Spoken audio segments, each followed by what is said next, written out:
आपस की बात है। जिस दिन ना, चला चला नवी फिल्म चला। नहीं नहीं ये फिल्म खोल नहीं कट्टा है। कोई। फिल्म, बात तो कोई सुने मंग पैसे। प्लीज। नहीं नहीं ऐसी बात तू नहीं कर है। जलील। वैसे ना एक आपस की बात ये है कि जिस दिन मेरी शादी हुई थी ना, हम्म। मैं रुखसत हुई थी। रुखसती के टाइम में इतना रोई थी, बहुत ज़्यादा।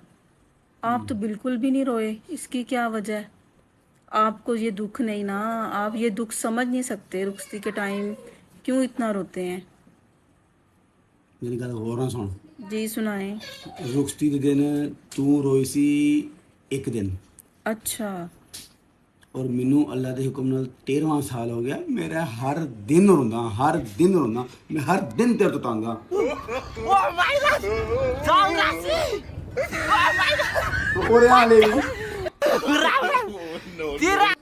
हाले भी रो रहा। जलील किता होया तू मैनू।